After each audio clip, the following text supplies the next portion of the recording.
Okay, nasai minasan. Today we are gonna talk about Ohsama Sentai King-Ohger episode 40. Very amazing episode. I know a lot of people want to jump straight into the big Nani the F that happens in this episode, but I want to talk about Prince first. I feel like Prince is, I don't know, man. Like his appearance in this episode, I understand his purpose is to just wrap up the crossover, bring Gabutera back home. But if they actually allow the OG Red and the OG Kyoryu Red and OG Kyoryu Silver to make an appearance here, is gonna be so much better, because just them appearing out of nowhere, and they are actually going to space looking for Dagadedot as well. So why aren't they able to pick up the signal of Gabutera screaming, something like that? I felt like unless they are already dead, which I don't think so, because Kyoryu Red is able to send his own son, Prince, back to Earth to protect Earth. So, and if Prince is still alive, means that Kyoryu Red is also still alive, something like that. Okay, so they are definitely still alive. So I am just wondering, like, why doesn't the showrunner allow the OG Kyoryu Red and Kyoryu Silver to make an appearance here? I understand maybe the actors are way too expensive, or they don't have time to commit. That's definitely plausible, but I just think it is gonna be really fun if that is the case, to see the Kyoryu Red and Kyoryu Silver to kind of like have a little bit of interaction on Terra itself. But another reason on why the showrunner doesn't actually do this, other than the fact that maybe the actor is way too expensive or way too busy, is because we only have 10 more episodes left in Ohsama Sentai King-Ohger.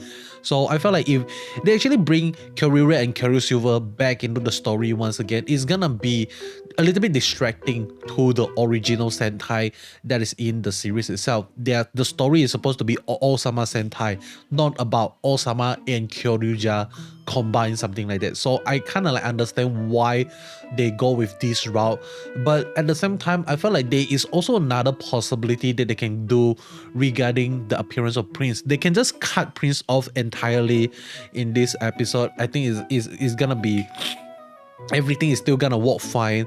And who is gonna repress Prince to encourage Gira to fight and all those stuff?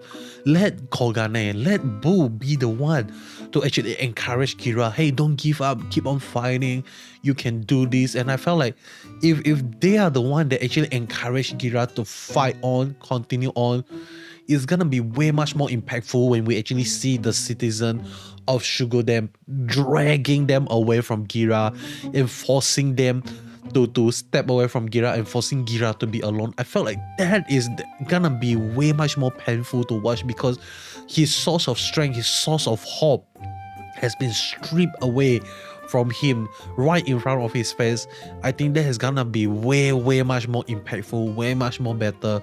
But with that being said, let me talk about the thing that everyone wants to talk about, the big Nani the F, and that is the fact Gira might be the son of Dagadedot itself. So we actually learned this with a massive review when Racles uses his massive propaganda no jutsu on Shugodem, telling everyone that Gira is actually a product created by Dagadedot as a reward and a gift for the royal family for serving loyally and faithfully to Dagadedot for the past 2000 years, 2000 or 200 years.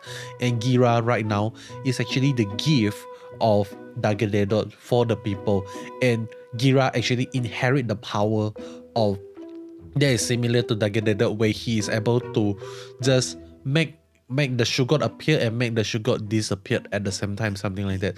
I felt like this is not true. I don't think Dagadedot actually have the ability to make the Shugot appear and disappear, like create and destroy them, I mean. But he is definitely able to teleport them from one place to another, and he might know how to actually manipulate the Shugot itself, because one thing we know is that the Shugot is actually afraid of Dagadedot. When Dagadedot first appeared, Kuwagon was afraid But in this episode, we actually get to see the Shugod stand up to Dagadedot and decided to side with Kira, to side with the Sentai itself, and telling them like, hey bro, like let's keep on fighting, we believe in you, and something like that. So I think it is a very, very beautiful episode, and especially when Gira actually start to chant, like list down every single name of the Shugod that is in the god King-Ohger itself. That is really, really amazing. I really, really love that scene. But let's talk about, like I said, the big Nani the F. Could it actually be Gira is the son of Dagadedot? I felt like the answer is a big no. Partly is because I know for a fact that Racles is someone that is very, very cunning and very, very manipulative, and he is a master and the arts of propaganda.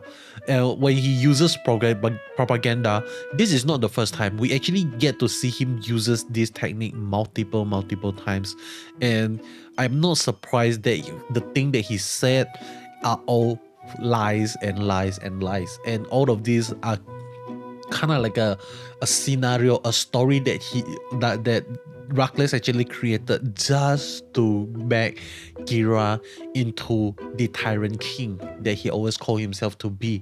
I think that is gonna be so much. It's gonna be so interesting.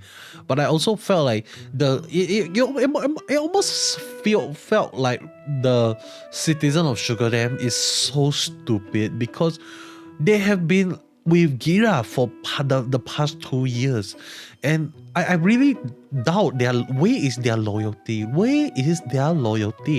because they saw how Gira is actively trying to better the kingdom, and also actively trying to allow the Bugnarak and human to live together in peace. So it's like, it really makes me wonder, like, how can the people be affected by the propaganda of Racles so easily? I think the only simple explanation here is definitely on the fact that they are just a symbolism. The annoying head guy is a symbolism on a lot of people in the real world itself. I would say, sadly to say, the annoying head guy is definitely one of the most accurate representation of most people on Earth, where they are just sheeps who blindly follows anything that has been thrown to them, anything that has been told to them. They believe and they just follow blindly. They don't use their head to think. They don't use their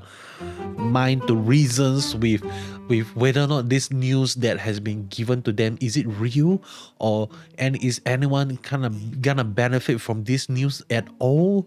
I felt like that is something that all of us really need to learn. Like when you read the news, we need to understand who is writing this news, where is this news coming from, and not, I would say, real journalism is definitely missing right now in our current day and age. And even journalism, even you are a professional journalist,